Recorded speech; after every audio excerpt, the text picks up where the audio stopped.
Don't talk." That was all she heard before everything froze.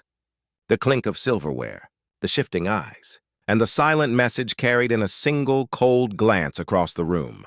Her breath caught, not from fear, but from the realization of what she had just uncovered.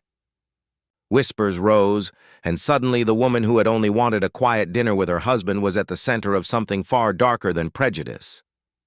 This is the story of a wife who saved a mafia boss by catching something no one else dared to see.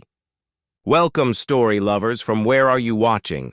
Drop your city name in the comments so we can see how far our story travel. It was supposed to be an ordinary evening. Nina, a graceful black woman in her early 30s, had chosen her favorite restaurant for a quiet anniversary dinner with her husband, David. Their life was simple but filled with love. David worked in finance while Nina managed a small design business from home. Together, they had built a life that was steady, honest, and fulfilling. For them, nights like this were a way to pause, reflect, and be grateful. The restaurant they entered, however, was not their usual choice. David had insisted on trying this exclusive Italian spot, famous for its marble interiors, towering chandeliers, and red velvet booths. Nina felt out of place at first, her simple white dress contrasting with the diamonds and designer suits scattered around the room. Yet, David reassured her with a smile.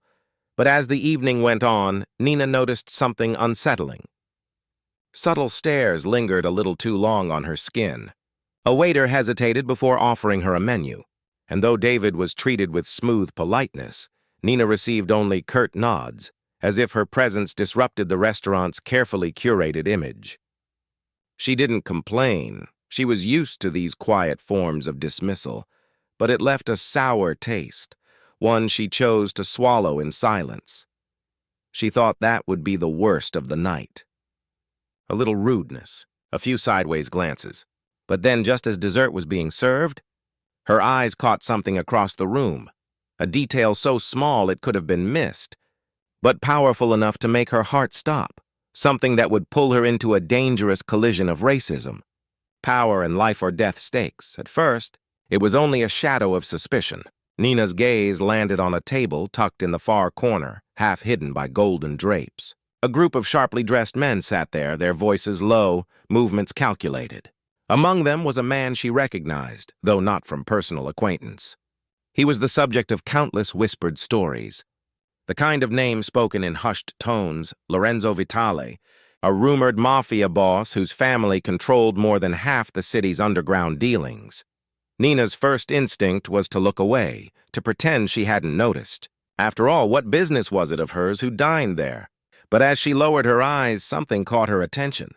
A waiter carrying a tray slipped past her table, his hand trembling just slightly.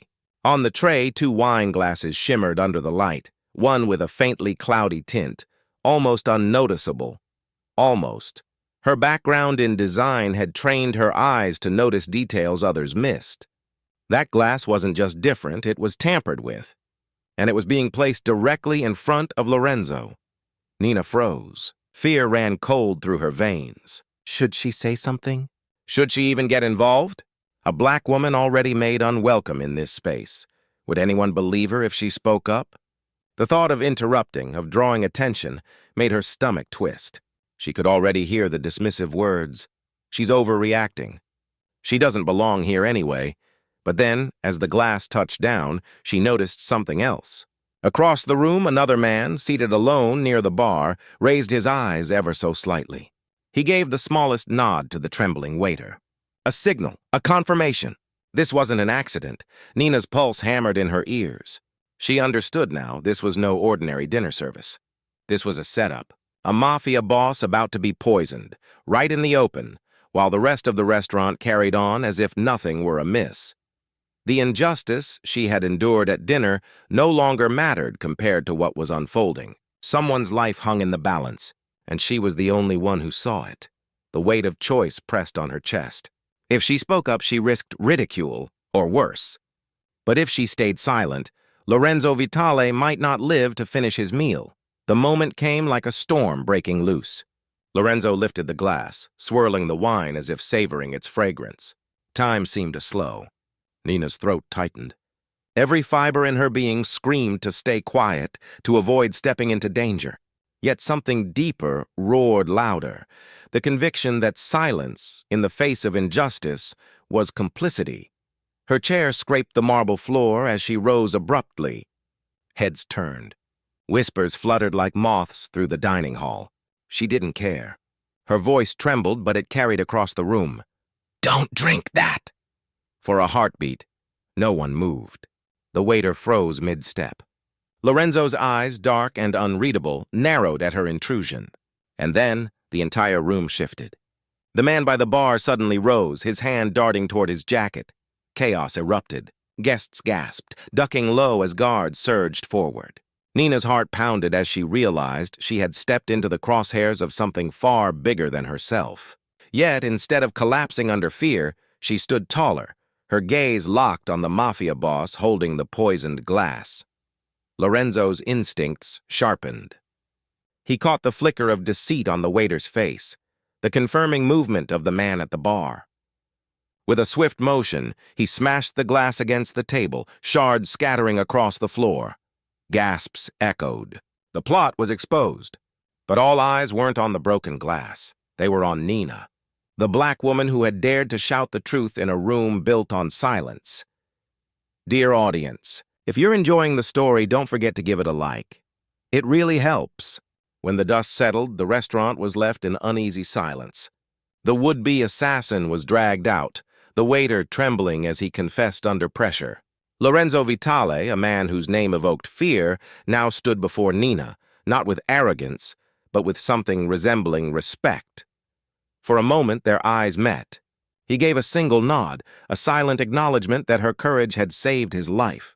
And then, as quickly as it began, the storm moved on. Lorenzo disappeared into the night, his guards shielding him from curious eyes. But Nina remained. Her body shook, adrenaline coursing through her veins, but her spirit was steady.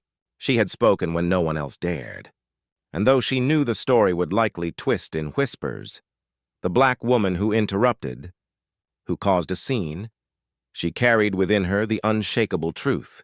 She had saved a life. The incident never made headlines. It would be buried, forgotten by the world at large. But for Nina, it became a defining moment, a reminder that racism, prejudice, and injustice thrive on silence, that the smallest voice raised in the right moment can pierce through power, fear, and hate. Her life with David continued, but something within her had shifted. She was no longer just a woman swallowing insults in silence. She had found her voice, and once found, it could never be silenced again. The question is, how many moments like this pass unnoticed because fear holds us back? And how much could the world change if more of us dared to speak? Thanks for watching. Subscribe to our channel for more powerful stories and new videos.